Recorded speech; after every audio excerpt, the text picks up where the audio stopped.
Hey, are you seriously podcasting alone? Nah, I'm with my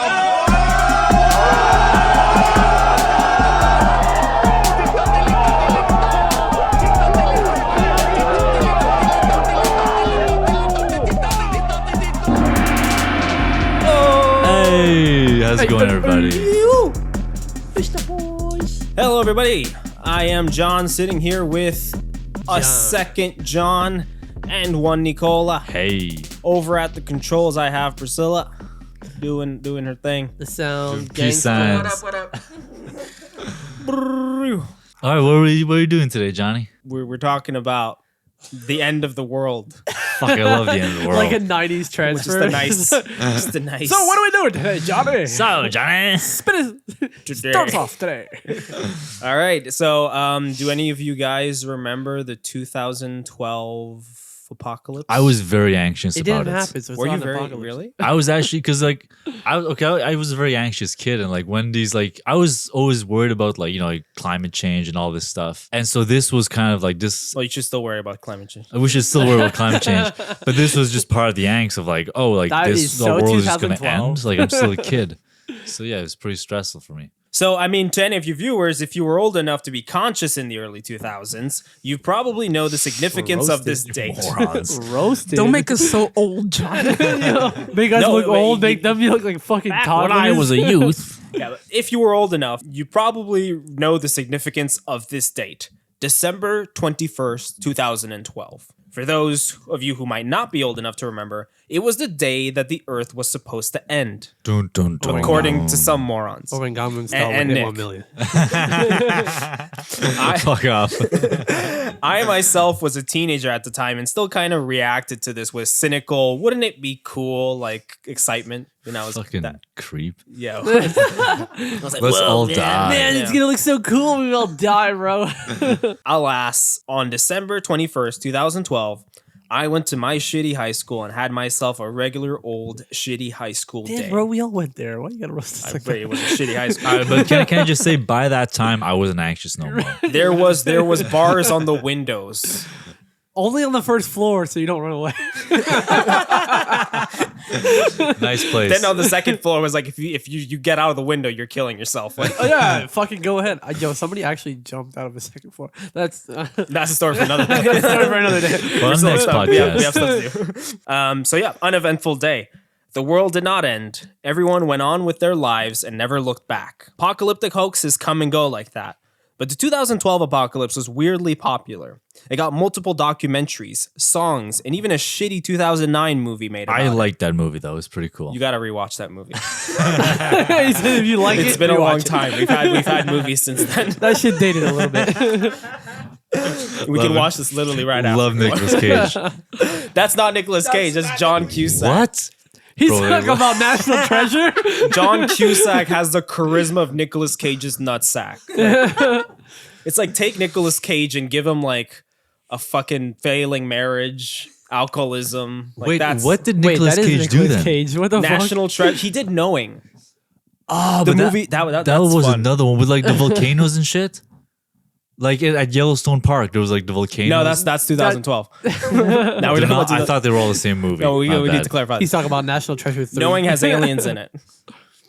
There's no aliens in I'm so 2012. confused. So we're going to look back today and ask, what the hell was that all about? When searching for why the 2012 apocalypse hoax was even a thought, one of the great actors in its inception is the Mayan civilization. Being at their peak around 2000 BC and 1500 AD in areas that today have become Guatemala, Belize, and Mexico, the Mayan civilization had 3 different calendar systems. Each calendar served a different purpose. Each calendar is also intensely complex. So there's a lovely breakdown of these calendars on a website called Maya Archaeologist that even features a date converter. If you ever want to know what your birthday would look like on a Mayan long count calendar, you can go check that out. It's 3,000 years behind. No, it's not. It's fine because technically they can calculate. Yeah, they also helped me out with breaking these calendars down for this episode because it is very complicated. So my version is going to be very abridged. The first of the three main calendars I'm going to show you is the Hab, which is a 365-day solar calendar similar to what we use today, except it's based on April 13th being their day one, so to speak. So they figure that shit out without religion and the Pope and all that. So the second calendar is called the Tzolk'in. If I fuck up these pronunciations, it's an embarrassment because I'm from Guatemala. The Tzolk'in is a 260-day calendar that they used for farming purposes. And finally, the calendar we're here to talk about is the Mayan long count calendar. So this is what that one looks like. Shit, that one way more artistic. That one's a lot more elaborate. It's got colors and shit. So once again, as always, every visual video that I'm going to be playing in this podcast is available on a visual companion. I made a PowerPoint for you guys. So find a description. You'll see the link in the description. So basically, I'm going to read from the Smithsonian National Museum of the American Indian, which you should change your name by now because it's not accurate. Not accurate at all. But here, any historical or mythical event spanning more than 52 years required the ancient Maya to use an additional calendar, the long count. The long count calendar is a system that counts 5 cycles of time. This is very similar to the Gregorian calendar system that counts days, months, years, centuries, and millennia. The Maya system also does this, but the difference is in the name and magnitude of the various cycles. According to Maya archaeologists, each great cycle would last 5,218 years, which is the equivalent of 13 Baktun on the long count calendar. And it just so happens that the last great cycle, also known as they call this like the 13th Baktun. It ends on December 21st, 2012. This doomsdayer's thought was reason enough to believe that Armageddon would come on that day, because everybody knows that when a calendar finishes, the rapture happens. Even though modern day Mayans, because yes, they're not dead, were baffled by the predictions and obviously just didn't buy into them. They weren't dead when they stopped? They just stopped? Well, colonization happened. Okay, well, you ain't gonna keep writing books So the when guy that this was shit's happening. the guy that was building calendars got killed, and that was the end. I mean, Possibly. no, it was more like the Spanish arrived and then stop doing that. Just stop doing that. You're not gonna pull out your art book when you're in war, you know what I mean? Just start like drawing the calendar up. I got some rocks to slingshot. Like everyone's dying right now, but I wonder what happens in 2,000 years. Listen, it's important. I mean, they had ambition to make calendars that like go millennia, you know, but like then they didn't last that long though. So. Well, I mean, you got to hire another guy to design another calendar for the next millennia, I guess. I don't But know. they have a different art It goes style. with the trends Yeah. of that year, you know? Exactly. Exactly. Sometimes they go abstract with it. Yeah. I feel like we got rid of the leaves on our crotch. Here's this one. So another place that people were getting these ideas from was the I Ching, ICHING, which taken over by the Chinese. Sounds racist, but is not. I was like taken over by the Chinese. Sounds like propaganda to me. Why does that sound like iRobot, but for like, never mind. Whoa. Whoa. What are you trying to say? Conspiracies. Hey, man. That's crazy. Hey, man, we got people listening to us, man. Will Smith. Keep your name. So, what the fuck are you doing? Oh, good Lord. No. I did not mean to start all that. That's not right. Carry on. It's supposed to keep us on track, not drive us off course. So the I Ching is an ancient Chinese divination text dating as far back as 2500 BC and is otherwise known as the Book of Changes. And while the I Ching's original purpose was to be a sort of philosophical text, it grabbed the interest of cosmologists and numerologists. Sorry, but that name's not catchy. Which one? The Gregorian Mayan calendar, and then you got I Ching. Let them I Ching up. John, I'm just saying. go back to Portugal. Go back to your fictional country. This is from Encyclopedia Britannica. The uniqueness of the I Ching consists in its presentation of 64 symbolic hexagrams that, if properly understood and interpreted, are said to contain profound meanings applicable to daily life. Throughout the ages, I Ching enthusiasts have claimed that the book is a means of understanding and even controlling future events. In a study by Luis B. Vega, Lupi Vega. Lupi Vega. writer of Mambo Number 7, the I Ching is also referred to as an oracle of doom, with the Ching Dune? with doom. Too bad. No, yeah, no, we're not talking about Dune. They upgraded from I Ching to Ching. Because I Ching is easy to say, but then the Jing is like, with the Jing meaning changes and the I meaning calamity. So you see, it's calamity changes. That's the name, okay? So it was after the calendar. You're having a stopped. translation difference. Calamity changes. You get that tattooed on you. White girls with a Calamity tattoo. What does your changes. tattoo mean? It means calamity changes. So Actually, it says duck soup, but yes. So one of the people interpreting the I Ching was a guy named Terence McKenna, an ethnobotanist and mystic who is still pretty revered as a sort of philosopher of the psychedelic era. So in the 1970s, Holy McKenna, shit, he looks this like is a a hippie. picture of him. So That's I Ching. no, Modern that's day not. hippie. Oh, fuck. I Ching That's not himself. I Ching. That's the natural That's calamity, Terence bro. McKenna. Natural calamity striking in, bro. That's I Ching. Eddie Jing. Well, He that's kind of looks like Steve Buscemi, but with wizard beard, just to give you a visual idea. Or the guy who shot John Lennon. No, That is John Lennon. I don't think you know who shot John Lennon anymore. Last time it made sense. No, I mean, Now this time it doesn't. there was a movie about it, and he kind of looks like him. I don't know what you're talking about. So in the 1970s, McKenna and his brother put together a book called Psilocybin, Magic Mushrooms Grower's Guide. But it was McKenna's shamanistic interest that would lead him to collide with the I Ching. But before we go ahead, I just want to play you guys. People do not take enough mushrooms. They take pissant amounts and then they claim that they're initiates. You must take a measured 5 dried grams. Dude, he's high as fuck. This is alternate 5 dry dimension Ben grams. Shapiro. 5 dry grams on an empty Actually, stomach yeah. is a lot. You'll realize that, you weren't even camped in the atrium. You were camped in the dry. If Ben Shapiro took a fuck ton of psychedelics. I really love that he was like, these bitches are taking little amounts of drugs. Do shrooms, you fucking pussy. An astonishing thing in the universe. Meanwhile, he sounds like a But pussy. it's very hard to know what to do with it. Psilocybin is your Did not friend. expect his voice It wants this to nasally teach. though. It will It's take a you bit of by a the shocker. hand This man and died at the age of forgive you 54, though. and So, I lead mean, you clearly and be not the best with life you. path. There you have it. That's Terrence McKenna. Weirdo homie. So that's a cover of his book, Psilocybin, the Magic Mushrooms Grower's Guide, which he wrote under a pseudonym. Him and his brother, O.T. Oss and O.N. O'Eric are the pseudonyms, the fake names. I was thinking about buying this book. No.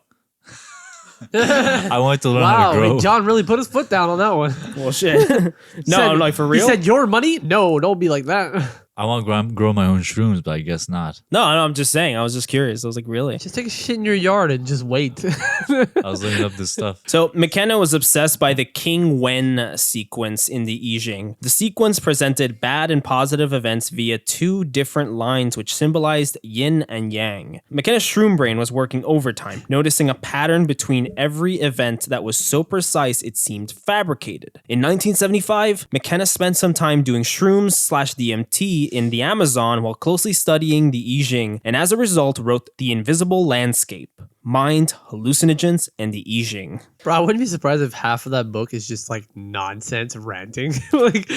Pretty much. I mean, literally just do... The man's so high, he never left his house. He never went to the Amazon. He was not in the It's Amazon. just a daydream. He was in his bathtub. This is a bathtub with 2 plants, just floating in a tub. So it was in this book that he conceptualized the novelty theory. In very simplified terms, the novelty theory implies that the universe is conscious and that it is speeding up time in order to bring about cycles of cultural, spiritual, and technological change, just because it kind of feels like switching things up from time to time. He called these events the novelty. To him, the novelty signified the start of a countdown towards major change. If you ever feel like things are getting weirder and weirder every year, or that culturally or technologically we're moving really fast, well, this theory is for you. The issue with the novelty theory is that it's pseudoscience. There's no scientific basis for anything. McKenna would try to circumvent this issue by designing the time wave zero algorithm. So this is like it's a graph basically. So he put random fucking numbers and he's like, look, you see, there's He proof. made some shit up.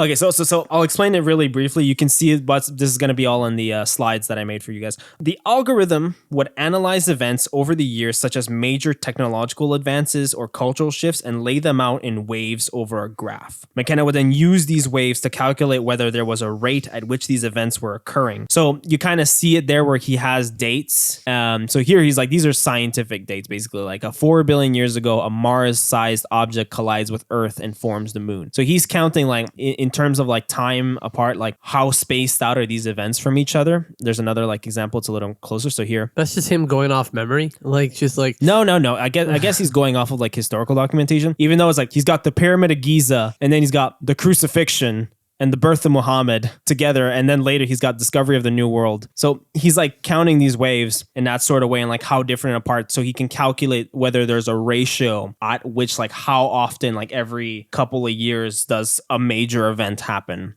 like that. Literally, Sam, like, he was, like, high as fuck, and he was just, like, he's like, you know what? Nobody's gonna take my fucking rantings He was high serious as fuck unless I got a graph, bro. Let me just sit down and make this graph. And he just put everything he could possibly remember of, like, history. And he's like, I think this all adds up. He was high as fuck on his toilet seat, and, like, instead of, like, reading a shampoo bottle, he, like, read an encyclopedia. He's like, what happened in the last, like, 10,000 years? All right. So McKenna would then use these waves to calculate whether there was a rate at which these events were occurring. He then came to figure that currently, like we were in a long harmonic wave that started after the last major event in 1945, which was the dropping of the Hiroshima bomb. Oh, ironically, right? Yes. And then all of a sudden we go radio silent. Yes. So, by the way, I just want to credit again the homie Louis B. Vega for a very easy to read version of McKenna's theories. I wonder how long after, like, where this graph like slowly stays down, how long it was until the CIA was created. Well, one thing I find and then all of a funny- sudden your mushrooms don't work, buddy. he has these end of world things are like millions of years apart. These like all these things are like hundreds of millions of years apart, and then it's like, oh, Hiroshima and end of the world are going to be like less than 100 years. Like clearly, Yeah. for real. So McKenna believed that we would reach a point of singularity, which he called the infinite complexity, 67 years after 1945. The specific day he reportedly landed on was December 21st, 2012. In actuality, McKenna's graph actually hit zero in mid-November 2012. But then he found out that the 13th Baktun ended on December 21st, 2012, and he switched it for branding purposes, of course. What a fucking idiot. what a loser. Yo. How to give your like theory more credibility, you He's know? he's like, you know what? Now I'm taking his homework. And I tell you, this is going to be a series of people making predictions and then just being lucky enough that the Mayan calendar also ends close to their predictions. Be like, well, actually, that's the day I thought of. Yeah.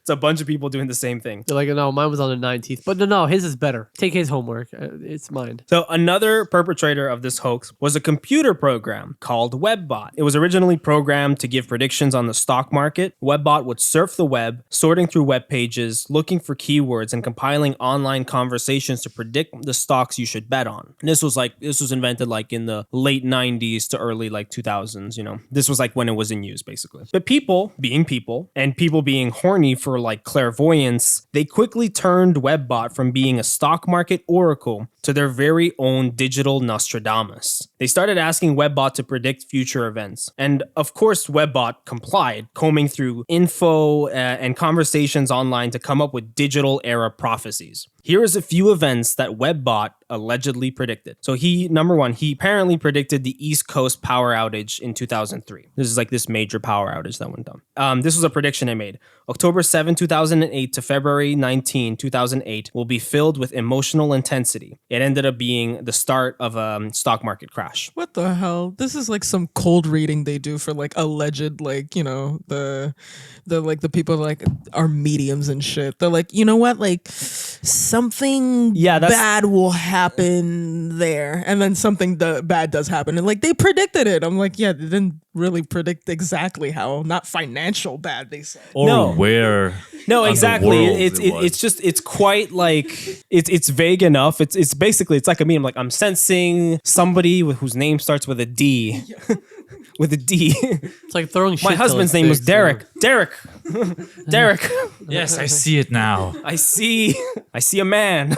So here's where things get spooky though, because in eavesdropping on online conversations, Webbot eventually became able to predict terrorist attacks, with one account saying it predicted the 2001 anthrax attack on Washington, D.C. Yeah, bro. This is where we get deep. I see a B. I see a B somewhere. Bin Laden? Exactly. Oh, no! Not Bin Laden! Got him. Who the fuck is that guy? But the most notable prediction is one that the program made in June of 2001. A message from Webbot saying, quote, world-changing event would happen in 60 to 90 days. They were just in the FBI files, just taking words, taking compiled words. On September 11, 2001, the United States saw one of the worst terrorist attacks it would experience in history when a group of terrorists flew 2 planes into the World Trade Center and a third one into the Pentagon. This attack was one that would alter the US and definitely constitute a world-changing event. Happy birthday, Webbot. Can we not put this as, like, you know, proof? I quote unquote proof that the disclaimer, CIA files had that. Disclaimer. They were all on the internet. Disclaimer, we discovered what happened on 9/11. They weren't using a VPN. Do you want your terrorist plot to be leaked? If not, get NordVPN. NordVPN, please sponsor us. But when you do the math, 60 to 90 days from July either lands you in August or it lands you in September. Many took this as proof that Webbot predicted 9/11. What would happen in August, though? What cracks me up? I don't know. Something else might happen in August. What cracks me up is that we just talked about 9/11 and you're like, NordVPN sponsor me. Please give us money. You're like, I swear we're sponsored already. So I could find no evidence of this. Most of these claims, like it's really just blog posts, people saying it. Is Reddit and shit? Yes, exactly. Most of these claims have either disappeared or been reduced to hearsay and internet urban legend. George Ure, I don't know how to say his name. Can we all try? Yeah, sure. It's George and then U-R-E. Yoda? Yoda? George Yoda. Here. I think it's George Yuri. Yuri. Yuri actually might. That Show me. sounds Yuri? George Ure. 9/11. I predict 9/11. So George Ure. We're not getting sponsored. George Ure. No. Did you just spoil your paragraph? No. George Ure, one of the 2 creators of Webbot, made a bunch of claims of this nature. He claimed that Webbot predicted the 2004 Indian Ocean earthquake. He also Predicted Trump. Yeah, no. I was gonna say, is this a Simpsons inside source? Because he also claims that it predicted Hurricane Katrina. Oh wow! Basically, it's just said bad things will happen constantly throughout the year, every year. It says And it was something bad will happen in 2004. And something bad happened did in 2004. They're like, boy, take your pick. It predicted the release of Son of the Mask. But people weren't as gullible. They did criticize Ure's claims, while many still admitted like the possibility of Webbot being able to sniff out terrorist plots through the web. No one believed that this thing was gonna like predict natural disasters. Like it's kind of like, yeah, you can conceive like, okay, maybe it got into some chat rooms and was able to like tell when, you know, some mass shooting would happen or something like that. But how do you, what chat rooms does Webbot have to get into to predict the tsunami? Fucking Discord, Well, bro. you know what the hell? there is like, I say scientists Titans. have these things in the, The ground, Olympus though. Discord. They have these things in the ground to like record like magnetic movement. You mean and like everything. seismic tectonic activity? Yeah, exactly. So Okay. it can possibly take, like, I don't know how those things work exactly, but Why didn't the scientists say anything? Because they don't know for sure. I don't Because know. they're too busy looking at the stars, It's man. conspiracies, man. Webbot's trying to get the truth out there. Nonetheless, it didn't stop some people from believing Webbot when it made the prediction that an event of, quote, incalculable magnitude and devastating consequence would occur on December 21st, 2012. But so to get it clear, Webbot, all these claims though, it's basically like a YouTube comment section where everyone was there when the video was filmed. Pretty much. Yeah. Yeah, like basically, My dad was in like, Iraq. all I this saw shit. the existence of Webbot, but like Webbot, the website itself doesn't exist anymore. Okay. So like I tried to Wayback Machine for results or anything, but all I could really find was people posting on blogs like, "Hey, you guys, we should start prepping for like this because Webbot said this," you know. And here's like a list of things that Webbot already predicted. So guys, we need to like prep. That was like a lot of it. It was a lot of like scary blog posts like that. I feel like it was like a dude in his basement just updating the page every couple times. It was just like, just really making his own predictions. You know what? If the world ended for you, guy in your basement, would it be that bad? Because like, how good was AI truly at that time? I don't know. Is this all just made up? Like this website was just a guy in the basement? No, but it could do that. I could probably do It that. was good enough to quote unquote predict 9/11. It quote unquote predicted 9/11. God damn it. We've talked about the why, sort of. But what about the how? How did folks think the world was going to end? Well, media channels like the Discovery Channel and National Geographic suggested how by producing multiple fear-mongering documentaries that I like to call apocalypse porn, with titles like Apocalypse How by the Discovery Channel. So there's like, I'm showing a couple of posters of apocalypse porn.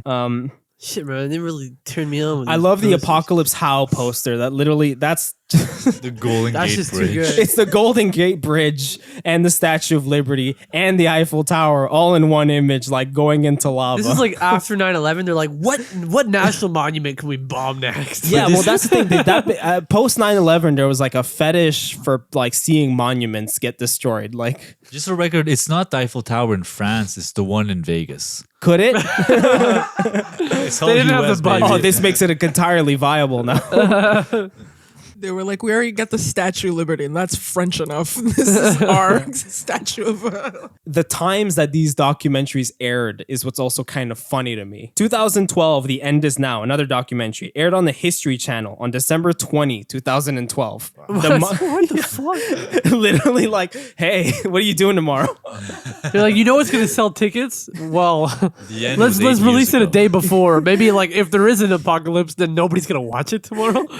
The Mayan Apocalypse 2012 aired on National Geographic throughout December 2012. How the World Will End aired on Discovery on December 18, 2012. Yeah, they're not really giving themselves time. The Doomsday Prophecy episode of Ancient Aliens also aired throughout 2012. Fucking love Ancient Aliens. They're trying to start a new Shark Week here. I'm gonna show you guys another one that I think is fucking hilarious. Zombie Apocalypse aired on Discovery on December 18, 2012. The Mayans come back for revenge. Yeah.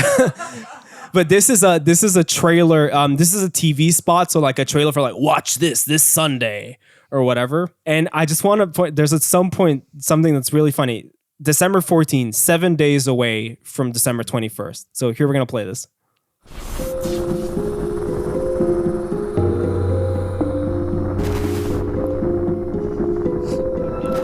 Yeah.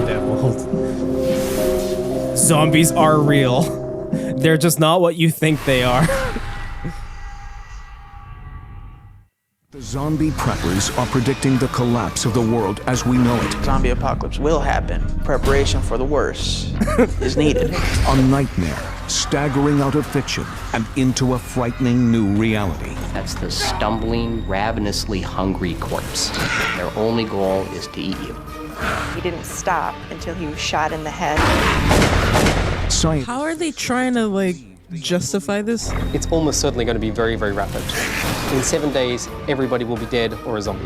the preppers are ready. In 7 days, everybody will be dead or a zombie.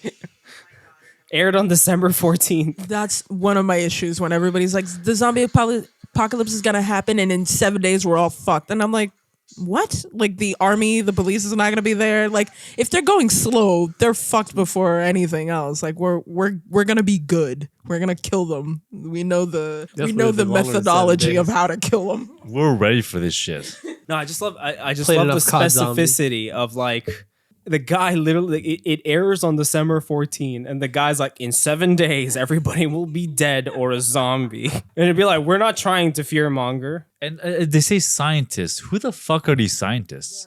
I don't know. They're not real scientists. I love how these documentaries, like, they just make shit up, like blatantly just make shit up with no proof whatsoever. They're computer scientists. That's exactly what it's gonna be. Buckle up, because the next theory is even crazier. One of the more popular theories spouted at the time was that a rogue planet barreling through space would eventually collide with Earth in December 2012. Some call the planet Eris, but it's also known as Nibiru. But I prefer the much more metal moniker Planet X. Fuck yeah. The origins of the rogue planet conspiracy kind of split into two ways. The first origin stems from a 1976 Ancient Aliens style book written by Zechariah Sitchin. Does that say Zechariah Bitchin? Yeah. That's his name, Bitchin? No, I changed his name. Okay. I was like, yo, that's a pimp ass name. He's just that cool. Dude's bitchin', dude. But on the PowerPoint, you'll see his name is Zechariah Bitchin. We have fun here. Huh? So, according to the... We're a crazy kook of a gang. We're a couple of silly gooses. We're so kooky. According to the official website of Zechariah Sitchin, www.sitchin.com. Literally just switch that S to a B, man. Bitchin.com. Sitchin is one of the few scholars who can interpret ancient Sumerian texts and Akkadian clay tablets. Sitchin's main field was archaeology, but he paired it with a lifelong obsession with ancient astronauts, otherwise known as ancient aliens. Ooh, he started the show. He's the originator of this kind of shit. No, you're fucking joking. Well, no, he's not the only one. There was other people who had theories. He's just one. He's a dude who added to it.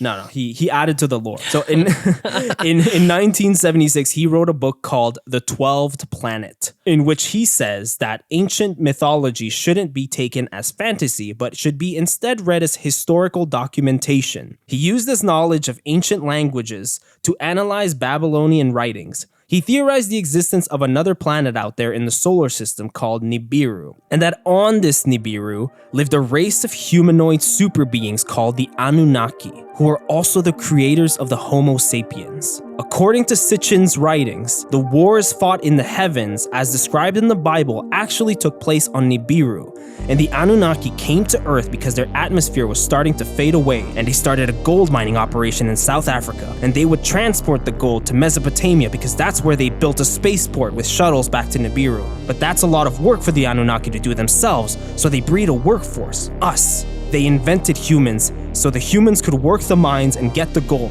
But then sometime around 11,000 BC, Nibiru started orbiting too close to Earth, causing a major flood, which would also be the flood described in the book of Genesis, the one that Noah had to build an ark for. That's pretty fucking cool, I gotta say.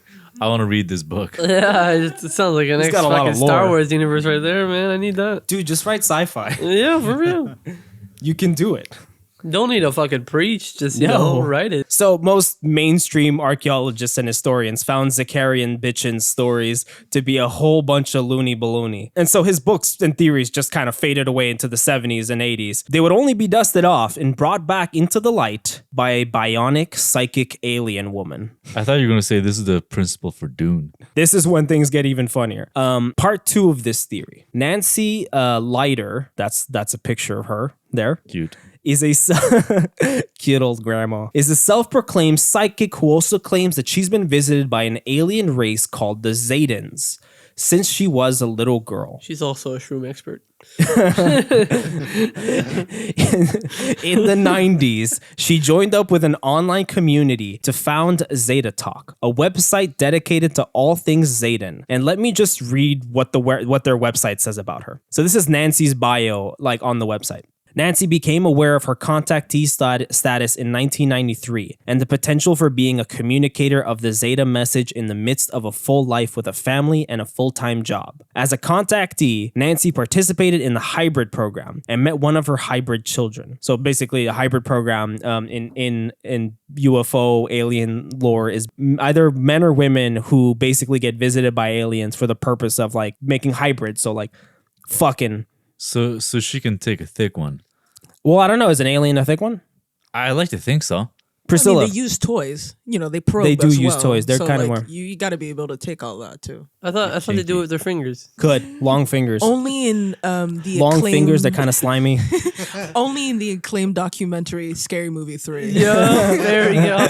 That's true. I was like, is that reference gonna go over everybody's head? God damn. I was like, Priscilla's got me. Thank you. I was gonna let it slide. Somebody out there is gonna giggle. So, in preparation for her communicator role, Nancy was given life form introductions and introduced to MJ12 at an early age. MJ12 is some weird alien conference thing. I literally cannot remember it now. It was bullshit. Whatever. This is all bullshit, by the way. At an early age, Nancy expends her retirement time and money on getting the Zeta Talk message out. Requests for interviews take top priority. She quit a professional job in California in 1999 to move to Wisconsin to walk the talk. To Wisconsin? She got fired, bro. They're like, yo, you're too kooky, man. Get the fuck out of here. You can't chill on the roof with your titties out. There are no aliens coming, Nancy. She went to hide out in the fucking... I know this is California, but no one wants to see that. But I swear I'm gonna create a hybrid. She went to a cabin in the woods in fucking Nebraska. She was born in Wisconsin, so she returned to her grandparents' homestead where she first met the Zetas in the woods as a young girl. So there, in her grandparents' farm, she gardened, saved seed. I don't know what kind of seed; it's not specified. Maybe alien seed. We all know what seed. Yeah. Raised chickens, raised some alien cock, and tried to be an example of Hybrid cock. hybrid cock. She tried to be an example of how people could prepare for the coming ages. As the Zeta Talk message is threatening to the establishment, who fear the populace will panic, Nancy deals with a lot of flack. So she's teaching people how to riz with aliens? Yeah, I guess so. How the aliens? She does acid. And She just, has like, an touches herself entire with force. YouTube channel where she like gives a bunch of like talks about this shit. She does like TED Talks. I would have put one, but they're so long and they're also so like she rambles like fucking crazy. Do you know how much of these like weird I guess you'd say like live role playing that people do? Like there's so many communities. There's one that does it about video games where they convince themselves they're video game characters but like reborn in real life. It's insane. It's not even unique to them. It's not even unique to this instant. It's just like so many communities do this and I'm just like, man, how about you just make your own life better? I don't know how else to say it, but I'm like, there. holy shit, like maybe pay attention to your own life because you cannot be living vicariously through something so fake. I mean, that's People why I'm eating glad through I dark holes and found shit. my purpose in life. I'm the Lisan Al Gaib. That's about it. I'm good. I just gotta wait 10,000 years. I'm So a fucking Zeta male, bro. So yeah. By the way, here's a picture of what the Zeta website looks like. I'm a Zeta male. Got some Let's go, boys. UFOs, your classic standard aliens just chilling there. Online since 1995. I gotta say, they're very unoriginal with like the alien look. Like no one's ever tried to change it. Because that's real. Why would you change something that's real? Okay. Oh. Okay, sure. If enough people see the same thing, it must be that. Benadryl back all over. Or that's just that everybody's acid trip while like the Ant-Man. masturbating in the forest is all the same. Yeah. So in 1997, the Halley-Bopp comet was going to pass by the Earth. Wow, everyone's excited. Well, not Nancy. Nancy comes out claiming she's out here speaking as the Zetans, and she says the comet is nothing but a lie from the establishment to distract from the real imminent threat. Don't look up. A large planetary object on its way to destroy the Earth. She called this object Planet X. Around these years, Nancy also came across the writings of our boy Zakarian Bitchin, and she saw the perfect branding opportunity. Planet X is also Nibiru. suddenly adding a fuck ton of third-party lore to go along with her own theories. But then the last thing Nancy would expect happened. Haley Bop showed up, and it was the longest observed comet in the last 100 years. So Nancy went back to edit out the part of her statement that said Haley Bop was a sham. Wow. She's taking down tweets. But we remember. We all remember. You fucking asshole. Nancy and Zeta Talk wouldn't quit so easily, though. Most of these guys don't give up. If their doomsday turns out to be the wrong day, they just move to the next one. Nancy and Zeta Talk later said that 2001 would be the year. Then in 2003 again. Hilariously enough, whenever their doomsday didn't happen, they would put out statements saying that it was all part of the plan. After a failed prediction in 2003, Zeta Talk posted a statement saying their predictions were simply, quote, a white lie designed to fool the establishment. I feel like these people are just depressed and want to die. What the fuck is wrong with them? Here's the thing. It's a thing with like cult leaders too. Don't set dates. Yeah. Don't set dates. You just say it's coming. If you Smart. set a date, people will anticipate the date. You'll get people will move faster, but when that date comes and nothing happens, you start pushing back and you start losing credibility. And as a cult leader, you'd think you would know it's all bullshit. So what do you expect? I think some of them just start believing their bullshit so much that they make up new excuses for it. If you're gonna run a cult, guys, never set a date. Hard dates, bad news. Get all your cult needs at Boys vs. Everything, where we help you. We got We you. help you. Every episode, Yeah. we're just getting higher on somebody's watch list. That is the goal. Now they gotta watch us now. NordVPN, please sponsor us. We need it. Please. Please. We got too much I'll research. take anybody, literally. This dirty Anybody. history, man. Anybody. Ancient aliens. Ancient Aliens History Channel. Come on. Give us some. So what happened after that? Some of Zeta Talk's followers took it upon themselves to set a new date for Planet X's arrival. And it just so happened that all of these guys heard word of the 13th Baktun, ending specifically on December 2012. Yes. You gotta imagine the poor Mayans, just like, dude, this was literally just a calendar we made.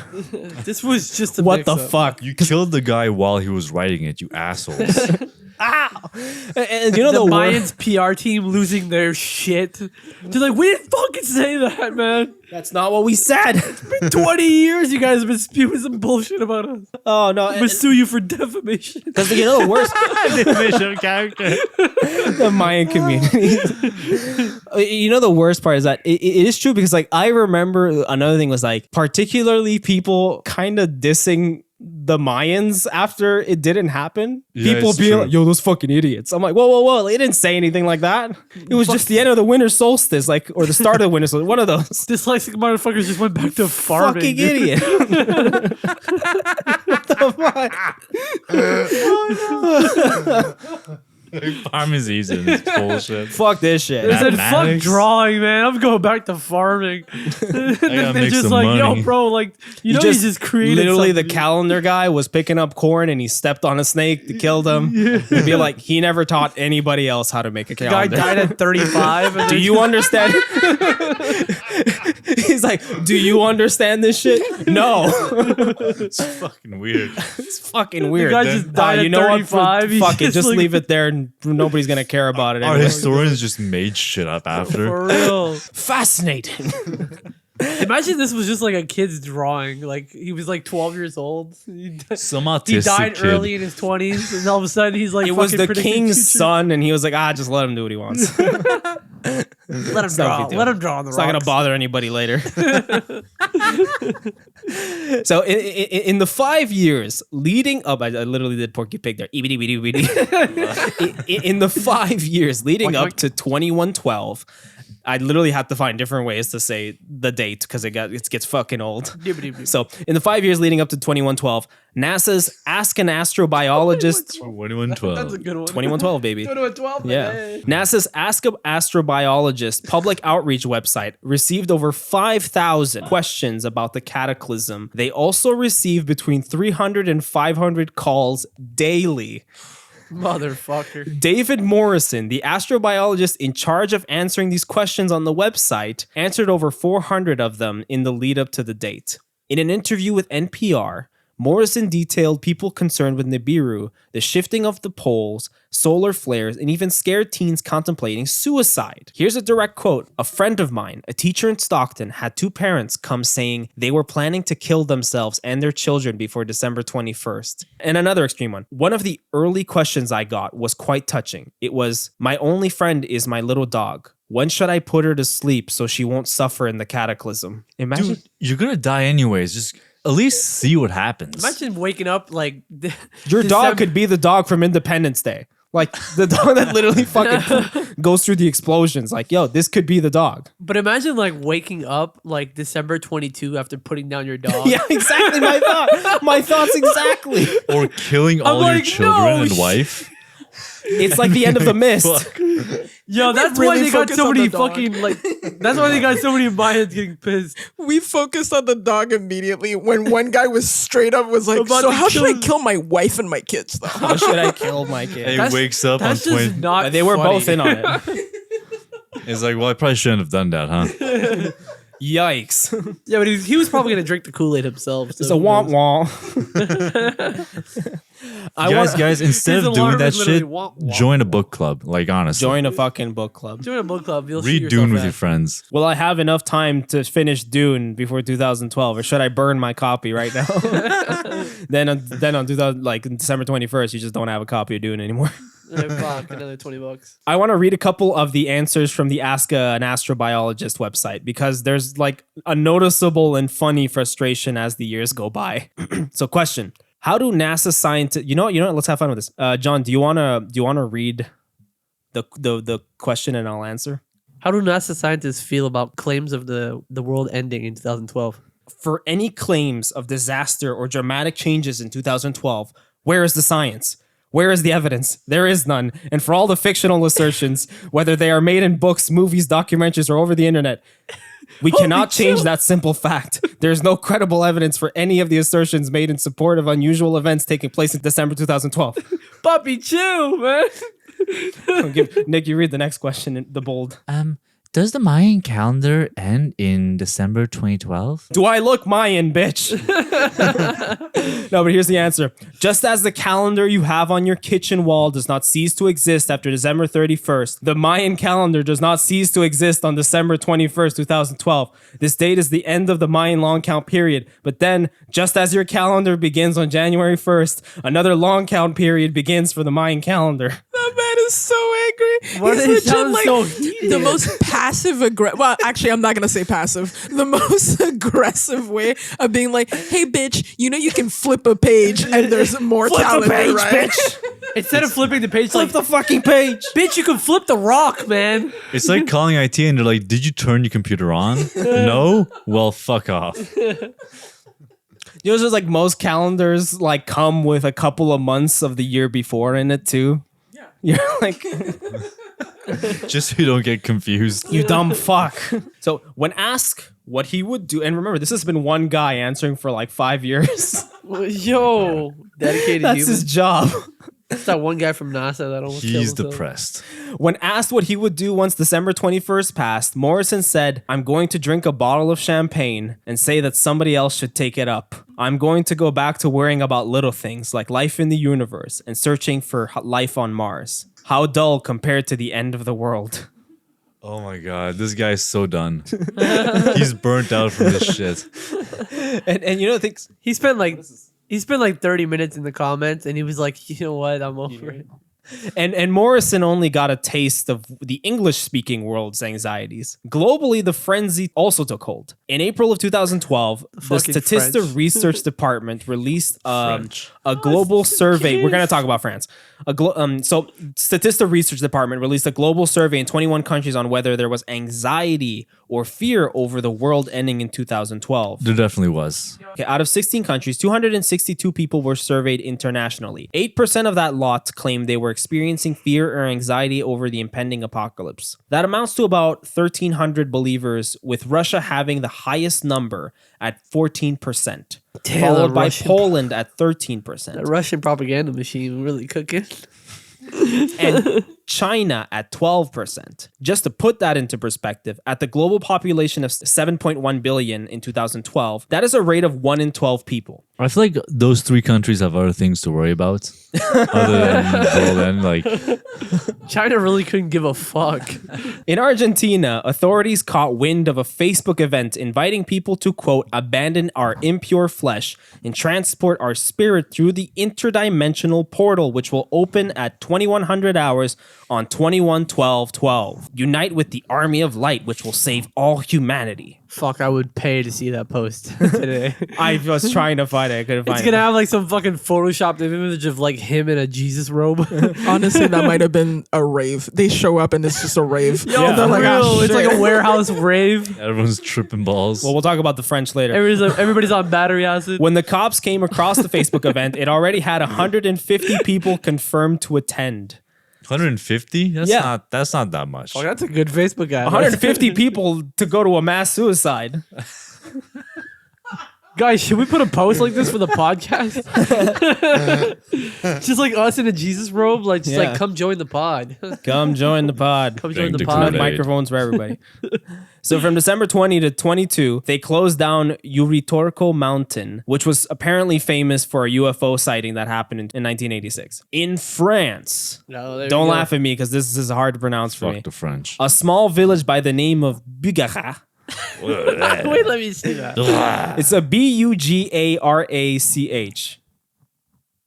Bugarac. Dude, that's not French. It's French. Bugarac. Bugarac. That's Québécois. Bugarac. Bugarac. I don't know. So the village saw a boom in tourists in 2012. Many of them esoterics flocking to see the Pic de Bugarac. Oh, it's Bugarac. Bugarac. Okay, well, Emily was laughing at me for saying it that way. I knew it. She was inflecting like her Quebecer. She was imposing her Quebecer tone. Basically, Bugarac. Bugarac, but it's not. Bugarac. Bugarac. So yeah, they saw a boom in tourists in 2012. Many of those tourists being esoterics, like mystics and shit like that, flocking to see the Pic de Bugarac, a mountain also known for UFO activity. The peak. The Pic of Bugarac. If you go to the peak, you will see the UFOs and be enlightened by their spirits. No, it's actually kind of funny because the locals don't like this. So just to give you some perspective, according to Wikipedia, the population of Bugarac at the time was 189 people. Around 2012, they got upwards of 20,000 tourists, with more than half of them being hikers going up to the Pic de Bugarac. What the fuck? There was a drought in the milk. They've stolen all the milk. There's something about that forest that makes people just lose their jobs and just can't come back home. The French government ended up having to station 100 policemen and firefighters around the town. They actually had to shut down 5 raves and arrested a couple of people who brought weapons. Now that's a fucking Yo, the party. French are cuckoo. The French are cuckoo. It's like the cutest like Wes Anderson movie. It's just like these people trying to defend their town from like I would make that movie. That's kind of fun. That's nice. So we're going on to Russia, which was way more like a Gaspar Noé movie than anything.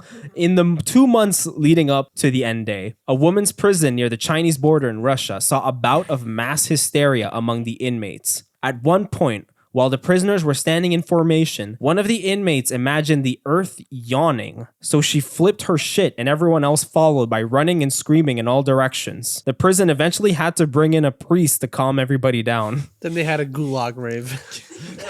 Bring God in this place. Additionally, the people of a small factory town near Moscow raided every store of matches, candles, sugar, and kerosene, which has got to be the most Russian-sounding thing ever. Yeah, on God. Kerosene. Kerosene, sugar, and candles. Furthermore, Why the fuck sugar? I think they're making a bomb. One of them's like, let's rob all this shit to light shit on fire, but like, let's just get the sugar because we need coffee in the morning. Can you use sugar to make explosives? I wonder. I think so. I think it's salt you're thinking about. Furthermore, the people of Chelyabinsk even built a Mayan-style archway out of ice on Karl Marx Street. I wouldn't even want to try to say that name. Chelyabinsk. Chelyabinsk, not a real place. No. If it sounds weird, it's not a real place. I don't have a picture. It's just a Russian Toys R Us. Welcome to Chelyabinsk. Welcome to Chelyabinsk. You need some Welcome toys. to Chelyabinsk with our Karl Marx fucking Russian doll. Russian doll come in same size for everyone. It gets smaller and smaller the more you go. Like Russian distribution of wealth. Sick commie joke. Yeah. Yeah, commies, bro. Let me some commies. Speaking of commies, we're moving on to China.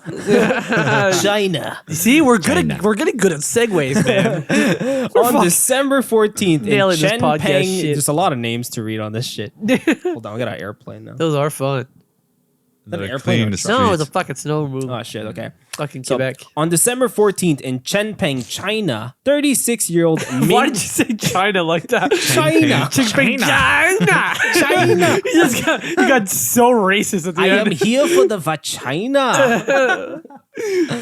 So 36-year-old Min Yongjun, under the influence of doomsday rumors. Fucking nailed that one. Guys, get ready for this shit. Get ready. This is dark.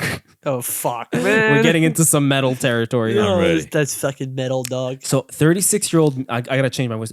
36-year-old, I gotta go true crime voice. All right. Let's take off the smiles. Take off the smiles. 36-year-old Min Yongjun, under the influence of doomsday rumors, charged into a primary school with a knife. He slashed his way through the school, injuring 23 children and one elderly villager. When asked why he did it, he said he wanted to make an impression on the world before it ended. The fuck, man? Yeah, That's pretty That's metal. like a school shooter, but he, Okay. listen. It's okay. Nobody died. Okay. That's not too bad. Yeah, who Just gives a fuck brutally about- traumatized. Yeah, like that's literally. perfectly cool, I guess. They can never look at December 21st, 2012 the same way. He watched wish that. there He watched that 2012. Apocalypse Now documentary. He's like, "Well, if everybody's gonna be zombies, I'm gonna cut them up." What the fuck is wrong with you? Mutilate them. I don't know, like you. go set a high score or something. Like go to an arcade He and set a did. high score or something. 23 in a Oh, row. Jesus He Christ. failed. He failed. He got 0 kill streaks. So he's like, Those fuck would it. all count as assists. Wow. Not even assists because the people didn't die. They Yeah, healed They up. didn't die. It Yeah. didn't even count as a He kill. failed. So it's not He a failed. Did he kill himself at You the end? suck. His fucking ratio blows. We do not condone his. Sorry. Is it a 0-0 or did he die at the end? He was executed. Okay. He was sentenced to death. All right. Oh my Well, I mean, god! he had it His coming. Katie's negative 23. You literally called you.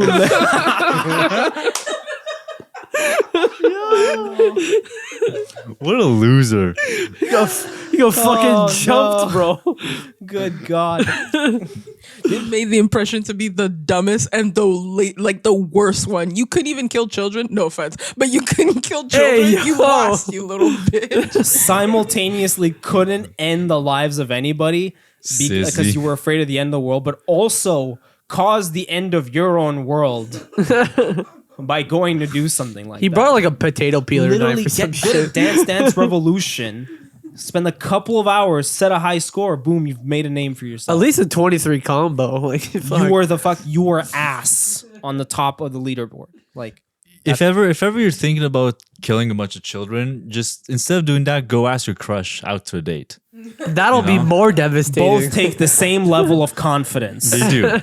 So also in China, the line You gotta stop that shit. I'm doing Donald Trump. It's fucking out of pocket. The person saying that is not white, so it's not racist, all right? Yeah, exactly. But the fact that he said the most like Asian name perfectly, and then he goes China, Because it's just Fun. China. So also in China, the line, "Have you bought your ticket to the boat?" became a popular response whenever something weird or ominous would happen. That's very familiar from a train. I know. Yeah. You buy your ticket to the train. Case in point, God. when Kim Jong-il and Muammar Gaddafi died, they would post the line on the web a bunch of times. Many of them saw these deaths as staged so that the former leaders could board the Ark. Basically, they thought that they thought these like secret arcs were being built to escape the apocalypse. Like Noah's Ark. The Yeah, ones that Chinese are built harps. in Tibet. Chinese Noah's Ark. yeah, the like the movie? movie 2012. Yeah. Nice. Oh yeah, 2000. Yeah, we're gonna talk about that. The 2012 made like a killing in China. Low quality arcs. So Built fast and ready. The front fell off. The front fell off. Shit. The front fell off and it came with no warranty. What if it's not a flood? What if it's just not a flood? Fire rains from the sky. Congratulations, you're on a fucking boat. Nice. You build an ark on land. Yeah. Like, I don't know. You're in a fucking boat and it's a volcanic eruption. Nice play. Whoops. That fucking lava is gonna go over the boat and just nice turn play. it into You a failed. slow cooker. Like, so it got so this stuff got like the line got so big that a company named Taobao, one of China's biggest e-commerce companies, started selling tickets to an ark. I don't know if they built an ark; they just sold tickets. I'm sorry, you said started selling tickets to an arc, like just one. Yeah, it's there. Just it's definitely one. there. Trust it's like the fire festival. You buy it and we'll build it. And then you get there and it's like a fucking raft. It's made out of fucking cardboard. It's an inflatable. We put a bouncy house in the water. It's just made out of cardboard and there's like a kiddie pool underneath it. It's genius. It's never gonna sink. We got a couple kangaroos in there. And it's just like, instead of a couple, it's just one kangaroo. Is this a bad time to mention that Roland Emmerich's 2012 movie made a killing at the Chinese box office? I believe it. They love that shit. Because they saved the love world. big destruction. They have like a fetish for it. Like the Transformers movies make a killing in China. So do like Godzilla and all that. That explains why they build their fucking... They like their buildings walls being out of- destroyed. That's why they build their walls out of fucking like papier-mâché. The Asians love buildings being destroyed. There's something about it. Maybe because they're surrounded by so many big buildings, they get fed up. Like, I just want to see someone turn this shit down. Destroy it all. I was going to make a joke. I'm not going to make it. He's going to make a Godzilla joke. Off the record. Guaranteed. I just want a couple of fucking planes to come in here. It'll fly Least right you through it remember. and still take off. Shit. So somebody tried to jump on this bandwagon too. A Chinese farmer also tried to hop on the trend. He basically indebted himself in order to build and sell escape pods for $48,000 a piece. They were steel and fiberglass structures meant to withstand a disaster. He did not sell any of his pods. 48 grand a piece. Well, how much would you? What price would you put on? Well, I mean, surviving? like his car costs like 50 grand, and there's no way that pod survives an apocalypse. How do you know? For 48 grand, where are you going to build that survives an apocalypse? Bouncy house. Bouncy house, baby. Yeah. China was not the only place to go arc crazy, however. In North America, the underground shelter industry made a comeback during the lead up to 2012. In 2010, USA Today reported that companies like Hardened Structures of Colorado and Utah Shelter Systems saw a large increase in sales in the 5 years preceding the supposed Armageddon. I want to talk about one company in particular because they do their fear-based capitalism in style. So the Vivos Group, otherwise known as Terra Vivos or simply just Vivos. Vivos is an underground doomsday shelter company founded by a guy named Robert Vizino. This is Robert Vizino. I love this guy. Oh, you know this guy? I know Abyss, yeah. Oh shit, okay, so you're gonna give us some context. And just like the others in this niche industry, Vivos' sales boomed in the years leading up to 2012. USA Today reported that in 2012, Vivos had seen a doubling in their sales every year for the 5 previous years. So basically just 1 year, double the next year. Double of that the next year, and another double the next year. All of that leading up to 2012. Today, Vivos has expanded that success into bigger and bigger projects. Their Vivos X Point project is basically a city-sized development of 575 repurposed U.S. military concrete bunkers at the low price of $55,000 per adult and $25,000 per child. Pets can come free. Only in America can you buy like this much land that could probably house like people that need it for some absolute bullshit. Absolute bullshit. What's great is like a lot of these bunkers, like he didn't even have to like build some of these bunkers. We're gonna get into that. Yeah, they like- were like ready-made. Yeah. So here's a little bit of the pricing here. So like for Vivos, Indiana, which apparently accommodates 80 people, it is $35,000 per person, a lot cheaper than the other guy. Significant discounts available for key skills. We're gonna get into that, but that's kind of funny. Basically, if you're useful, you can get it. You can get a discount. So the Vivos X Point, which is up to 24 people per bunker. $55,000 per private bunker. Contact us for more information. And then there's like, they have luxury ones too, where it's like Vivos Europa 1 is like this big, super like luxury center. Like I'm gonna see if I can't. They built some pretty cool looking ones actually. Like, but you'd only want to live in the luxury ones. Like they're the only ones that feel like you could stay there for a long time. Yeah, because this is the X Point one. So I'm just gonna play the video and show you guys the X Point one. It's funny because X Point is hailed as like it's isolated but also central, which doesn't make sense. It's like a centralized location. It's like meaning like middle of the States, but also isolated. And they're like, well, that's Do not they quite. post the address? Because that would be fucking hilarious. I don't know. They're like, you can buy into this, but like, you know, when there's an actual apocalypse, everybody's gonna kind of know where this place is. They're just gonna door camp you. You do know where it is though, but it is like a fenced off area with security and stuff. Yeah, but an apocalypse ain't gonna stop that. I mean, shit, the I'll whole jump point of a a fence. bunker is that it's locked and you can't get in from the outside. Yeah, but then they'll just door camp you. They'll just wait for you to fucking go take a shit outside or something. It's also like they'll fucking there's a take you bathroom. They out. built it with a bathroom. They'll take you out with a. It's like koalas. They just like, fucking put a porta potty outside. they have They're to like, leave the bunker to take a shit. they're like 35K, but you got to go in this porta potty outside. this has the same issue as like, you know, the people that are like, we're definitely going to be living on Mars. And not only it's like, you know, the probabilities of that are like astronomically low, but it's also, people keep forgetting the biggest issue also is, how is your mental state going to be? You're going to stay in that bunker. You're on fucking Mars. No, but like, you're going to stay in that bunker for like ever. And you think mentally you're not going to try to kill everybody that's in the bunker with you. There was also like science experiments where they put like, I think 6 different people that they put them in a desert to simulate what they would be like to be in Mars. And they really have to hand pick certain personalities that would be able to handle living as 6 people together, and it never worked out past like 2-3 months. Well, they said like animosity started like within the first week. Yeah. Yeah, exactly. And then they just survived about literally. 2-3 months, you know?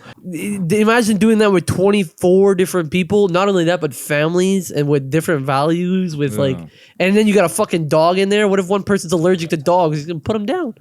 What the fuck? It's going to be like, this dog ain't going to be in this bunker. He's taking a shit on my carpet. Yo, she doesn't even pick up her dog's shit. What the fuck? I want to show you guys too, like Vivos like puts out a lot of videos too, like the way they promote why you should get a bunker is by telling you like, this is here's a video called The Threats We Face. And it's just awesome. The Taliban doing jumping. So jacks. it's just a map of the world with some dramatic music, and slowly dots appear. What is this? Holy War. It says Holy War at the bottom. Holy War. Civil War. The threats we face. What is this gonna be? Some like Nick, you're the geography guy. Tell me where these dots are appearing. Oh, go for it. It's too fast. None of them are going to be on Portugal. Economic collapse. A lot of it is in the U.S. and Europe. Yeah. Australia. Only countries that matter. EMP attack. U.S. Mostly Europe. In Asia, Japan's fucked apparently.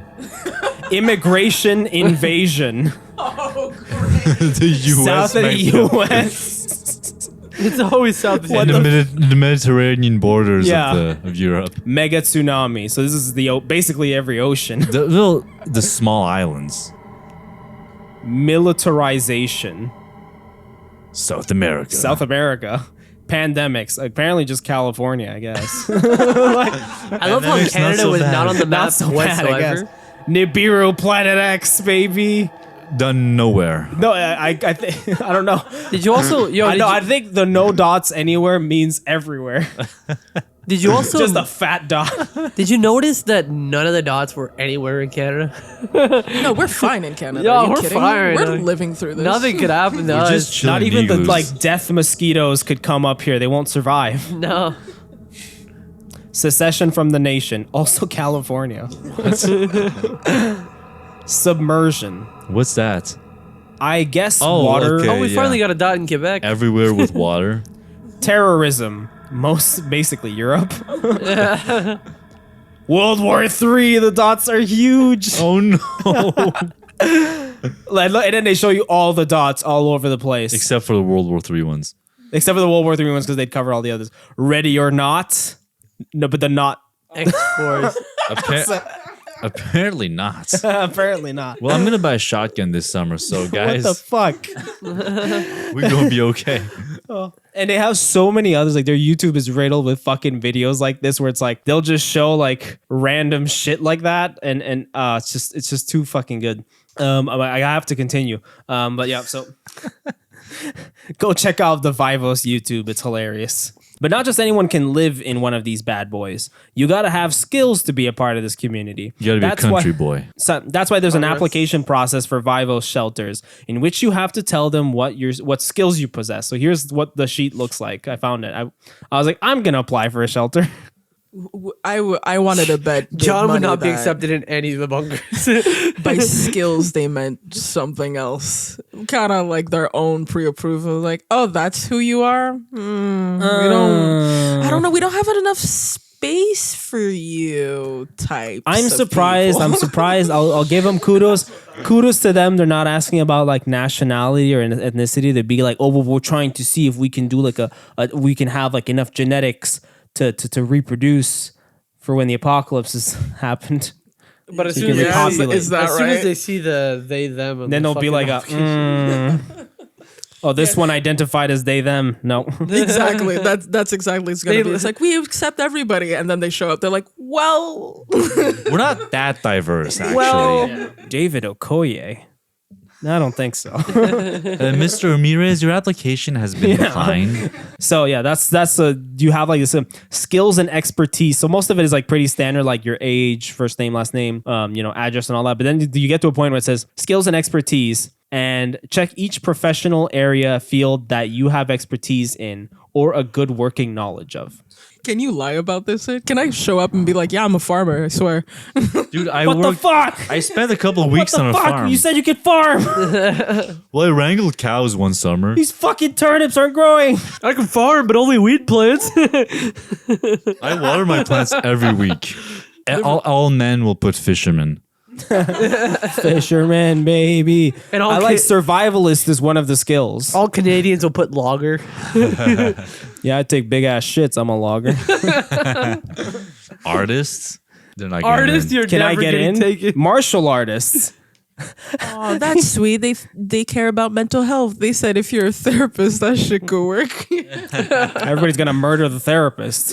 You don't understand my problems. Musicians, you can get in. Artist. We can get in. Can't we? Musicians, you gotta have. I can get in.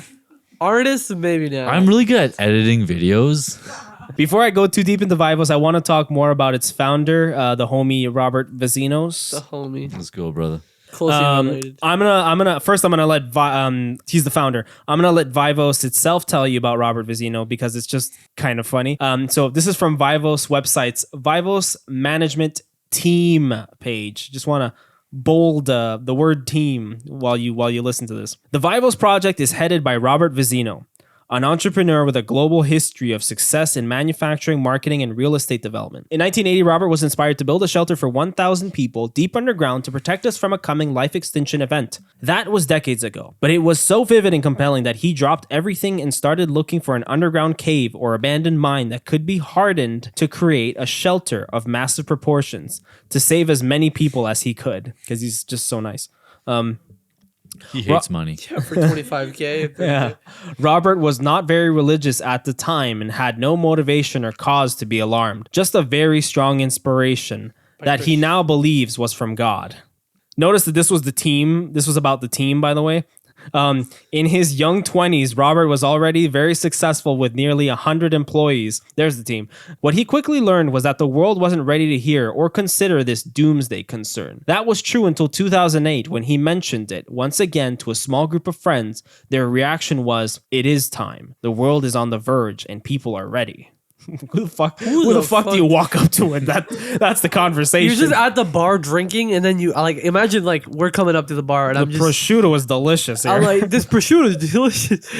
And then You're right. We should get a bunker. Right, we should get a bunker. It The is poor are time. coming to rape us. You know, though, when you look at the trailer you put out, like the demographic is all these kind of like redneck dude beards, probably a little religious. Yeah. So or the basement religious dwellers. thing makes sense for like just getting people like, oh, I get you, homie. In 2008, the Vivos project was officially launched as a private. By the way, this is still the team management page about the team. The Robert K. Vicino team. Yeah. So in 2008, the Vivos project was officially launched as a privately funded venture to provide a life assurance shelter solution for as many as possible in the face of virtually any catastrophe. Now, with the conviction that this was his true mission, clearly inspired, either fortunately or unfortunately, because he had the unique skill set to get it done. What a huge responsibility, sticking his neck out for ridicule and investing years of his life and savings to save others. So he's a modern day Moses, basically. Yeah. Not Moses, fuck. I mean, Moses kind of works too. Yeah, Moses works. Noah didn't save anybody. Noah saved his own family. and a bunch of animals. Noah said, fuck them non-believers. I'm just taking Then every his animal. son caught him masturbating, and his son caught him with his dick out, and then he was like, fuck you, I'm killing my son too. Am I remembering the Bible correctly? I'm pretty sure something like that happened. His son saw his dick. His son saw his dick. Something like that happened. That's why that's where black people come from, according to racists. What? That's a whole tangent.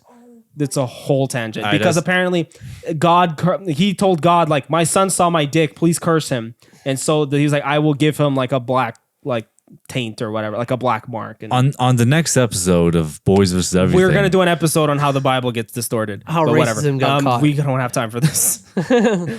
so just enjoy that bomb I just dropped on you out of nowhere. Massive bomb. We get Go those on a every rabbit day. hole. Go on a rabbit hole today. So yeah, what a huge responsibility, sticking his neck out for ridicule and investing years of his life and savings to save others. Still from the team page. Now, Robert now accepts that responsibility with great humility and gratitude that he can, together with a team of experts in engineering, architecture, construction, medicine, psychology, healthcare, nutrition, law, the Constitution, finance, management, logistics, manufacturing, security, and self-defense, each dedicated to bring the Vivos network to reality around the world. That's where it ends. Jesus, Thanks, what the fuck else is he I was doing? ready for that shit to end. He's a fucking painter, musician, lover, wife, husband. Gotta love a section about the Vivos management team. That's 4 paragraphs about Robert and only mentions the team in 2 lines. By saying they're owned by him. Yeah, literally. That's all. He's so smart. He went to get everybody. So generous. My boy. Not the best skin. Could use a little moisturizer. Based on the picture. A little bit of CeraVe, huh? How about some CeraVe? CeraVe plugs, huh? CeraVe, you want to sponsor us? Sponsor CeraVe. Vicino is kind of cappuccino. Close. Which is close in Italian.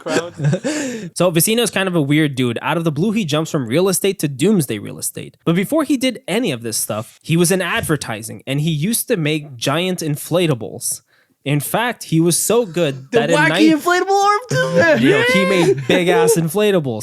In fact, he was so good. He also, by the way, I didn't feature this on the PowerPoint, but have any of you guys ever seen the movie Airplane? No.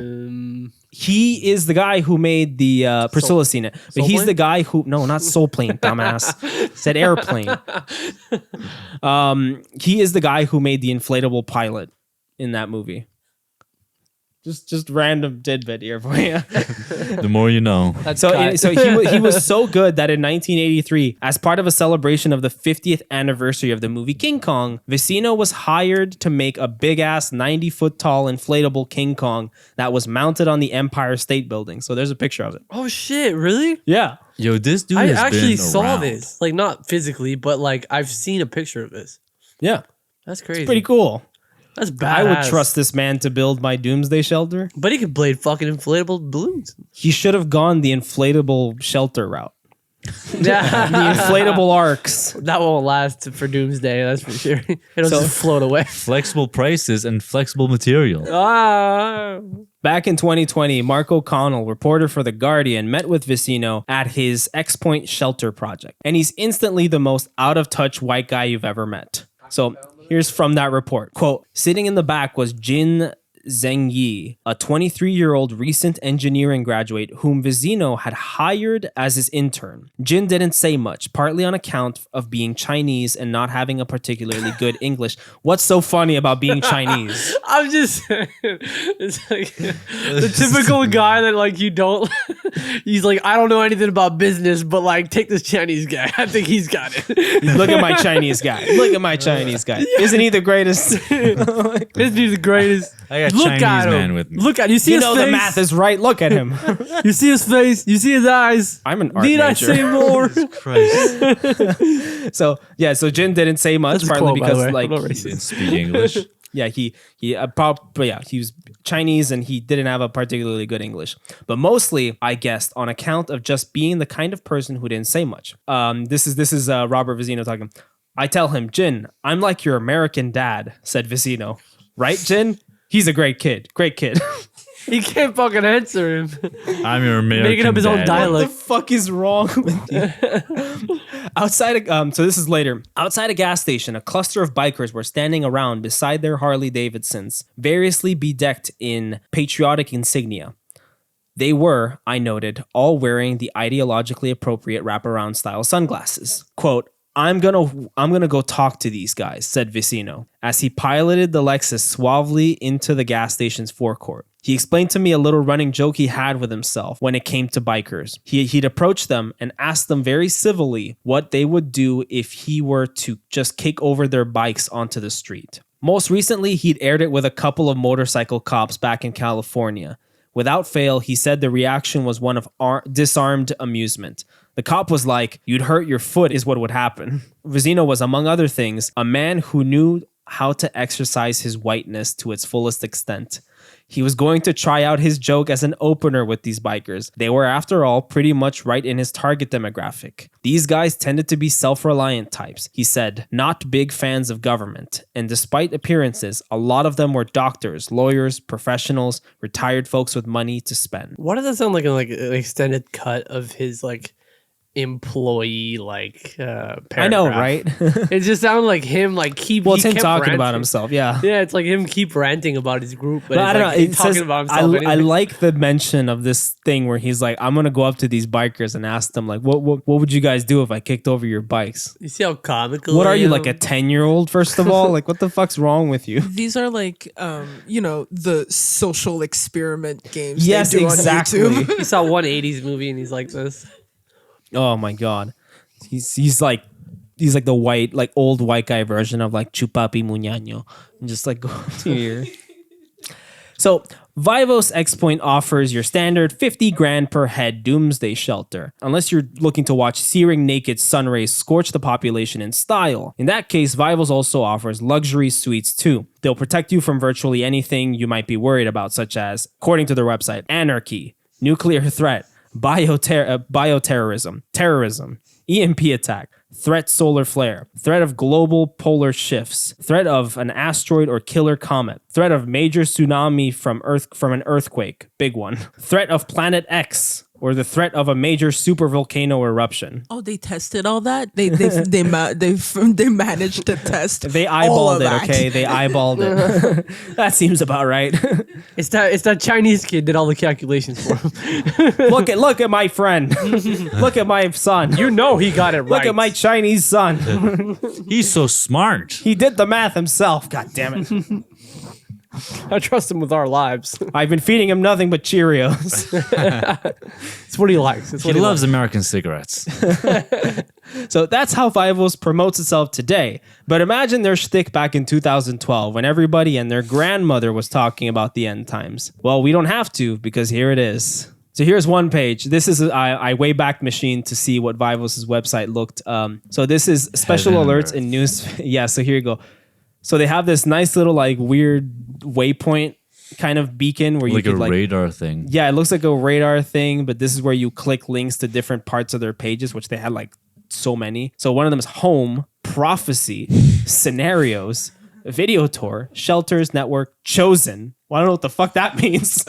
Not a cult. That's where they leaked the name list. It's what happens when like, Neo comes in and like saves the world. So you have to have that plan. You click Chosen and it's just a picture of Robert Vizino. I am the one. The prophecy. Mahadid. He's the Muad'Dib. Mahadid. The other ones say timeline, preserve, prepare, apply now. Members, yeah. On the right side, we have current alerts. One is funny. It's the poster of the movie Deep Impact. And it says under Deep Impact movie may have predicted Comet Ellen. Oh my God. And below it, there's the NASA logo. And it says, what does NASA know? More than you, brother. It's just so fucking funny. So here's another. They use Deep Impact under Deep web. Impact. Fuck. The documentary, Deep Impact. Well, I mean, we were joking about Dune the entire time, but Dune might be their next. Like, hey, Dune predicted it as well. That's how you get the kids in on it. The kids and all their Bitcoin money. So here's another capture from the page, which you will see here. There's a countdown. This was taken. The capture is from September 25th, 2011. So the countdown says 453 days, 0 hours, 22 minutes, and 40 seconds remaining. That is a countdown to December 21st, 2012. I wonder how much money he made off this December 21st. Probably a fuck ton. I mean, like I said, his numbers were doubling every year leading up to it. I don't remember the EMP threat or the attack. These are just other threats they add. No, these are just other threats that they always add. Like you're constantly in a threat of getting an EMP happen. Nice. Yeah. With other things, government, like there's a section solar and EMP threats. So, North Korea testing super EMP nuke. Oh, yeah. Yes. Oh, North Korea is still the big bad. There's another section saying government preparing, which is the White House, quote, the U.S. must prepare for comet. And is that a direct quote? We're going to send Will Smith. Yeah. To go drill a hole in the comment. He's going to smack This is like, like when Indian guys DM like girls. But this is like like him Be texting my you wife. about I like you, cute. U.S. must prepare for comet. Please send Bobs. Obama to take over all broadcasts. Not Obama. Go Obama. And then I want to read some quotes from the side that are fucking. These are quotes that are just on this page of the website. So here, first quote. Actually, do you guys want to read some or? What do you want to read? Read the first one. There will be a massive solar flare known as the kill shot that will devastate the earth. So Eminem comes and fucking spits bars. Major Ed Dames, master remote viewer. I don't know what the fuck is that master remote viewer. They predicted the Machine Gun Kelly rap this. Think about the natural disasters that could occur in your area. Think about the attacks that could come, like 9/11, from outside forces, and talk to your families about work and what they need to do to prepare for the unforeseen. Sorry. Charles Bolden, NASA director. What? NASA director? Like, That's not true. I don't know, man. Fucking disasters. Director of the movie NASA. Disaster that can occur in your area is such a weird thing. Like, what's gonna happen? Like, a dog's gonna get hit. Like, what the fuck? Why is it always dogs with us? The EMP missile landed on a dog. It is a probability that high-density urban metropolitan areas will be subjected to a catastrophic event. The probability is high. I say high like that because it's in all caps. Bro, this one is so. This was actually Grant so corny. Peterson, former associate director of FEMA. That one's actually Jordan so Peterson's corny. father. No, Society cannot save themselves that are not willing to save. No, society cannot save those that. Okay, wait, hold on. That will not Goddamn save dyslexia. Dyslexia's I attacking can't John read. right now. It's too far. Okay, society cannot save those that are not willing to save themselves. Robert Vizino. Himself. He put himself on the fucking website. Not his quote, by the way. Fucking ego. No, that's the worst part. Plus, Oh he said my the God. corniest line. Something's been let loose to attack humankind in a way that we've never seen, and it's manifesting in the earthquakes and the volcanic activity. L.A. Marzulli. What the fuck's that? I don't know. I think it's a newspaper or something. I don't know, but it's just what the fuck. It's his cousin. I really do like the idea that like all the ones like from articles or something, if you read that article, they're talking about like a movie, like it's like the 2012 It's a movie review. Yeah. Deep Impact review. This is from USA Today. The Vivos website features a clock counting down to December 21st, 2012, the date when the ancient Mayan long count calendar marks the end of a 5,126 year era, at which time some people expect an unknown apocalypse. Vecinos, whose terravivos.com website lists 11 global catastrophes ranging from nuclear war to solar flares to comets, bristles at the notion he's profiting from people's fears. Quote, "You don't think of the person who sells you a fire extinguisher as taking advantage of your fear," he says. "The fact that you may never use that fire extinguisher doesn't make it a waste or bad. We're not creating the fear. The fear is already out there. We're creating the solution." The prophecy of Vecino. And Robert isn't wrong about that last bit. They did not create the fear. They certainly added kerosene to the flame, but they didn't start the fire. It was always We burning didn't since the start the world's been fire. turning. They didn't light it, but they tried to fight it. Well, I don't want to get copywritten. We don't sing that fucking good. Throughout our history, there has been this overlying fear or horniness about the end of the world. Him with his porn horny. And this madness, like mushroom wizard McKenna's graphs, comes in waves at the turn of dates with repeating numbers. Shrooms, guys. Hold on. Let's do some shrooms after this. So, and this madness, like mushroom wizard McKenna's graphs, comes in waves at the turn of dates with repeating numbers. Next week, we're going to go back in time to look at a moment in history that often gets lumped in with the 2012 hoax, but doesn't deserve to be because it wasn't a hoax. It was more of a near miss, a brief moment where the world almost came to a halt. Tune in next week where we go back to the 90s and talk about how the world freaked out when the Earth turned 2000. I am, of course, talking about Y2K. No. Dun, dun, dun, dun. No. Shut the fuck up. That was fucking great. That was big sex appeal right there.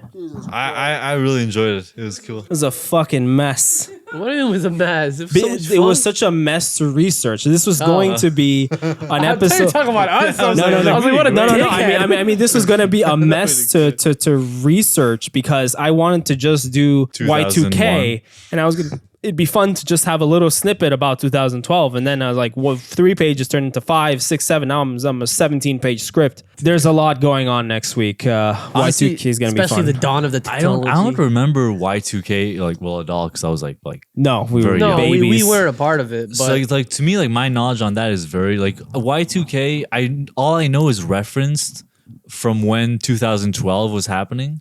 So like, all my knowledge of Y2K is just like snippets from that. Nice. So I'm pretty excited for that. Yeah, wasn't because it, we got. wasn't it the belief that once the clock on your computer would go from 99 to 2000, your computer wouldn't know what to do, Yes. and then it would bust They everything. weren't designed for it. Like everything would work. We're gonna get into. Basically, it's funny because it does kind of tie with like the Mayan long count calendar and how like they were just like, do we need to make the next calendar? Fuck it. We'll just wait for Like the fucking computer wouldn't just do 2 zeros. That was kind of the same thing. Like big fucking brain, buddy. And we got tons to talk about. We got hostage situations. Give 'em the snippets. We got survivalists running out Are running people around. fucking aliens though? 'Cause I Whoa, gotta There say, will be Yo. some alien shit. Yes, There's a lot of That alien lady- sex There's going There's on a in the lot. world. that lady's a trooper, man. big Really fetish. taking one for a team. She's taking. Fucking an alien She's one day getting at a hyper time. parried by the aliens. It's pretty crazy. Next research today is gonna be fucking alien porn. Good God. So, what a lovely episode. Thank you so much for listening. Thank you. As always, I am John. You can find me on Instagram as Director John Ramirez. You can also find the podcast on Instagram, BVE Pod. That's all it is, BVE Pod. Yeah. This was John Young Juan. Don't got nothing to plug, so just Yeah, you should be plugging the Go on. podcast then on. go Be plugging the podcast Instagram. PVE pod on Instagram. This is Nicola Serafino, Nick.Serafino. Yeah, I had a good time today.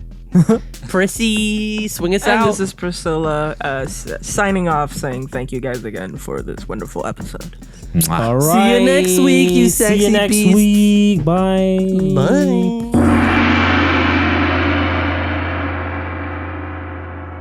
People do not take enough mushrooms. They take pissant amounts and then they claim that they're initiates. You must take a measured 5 dried grams.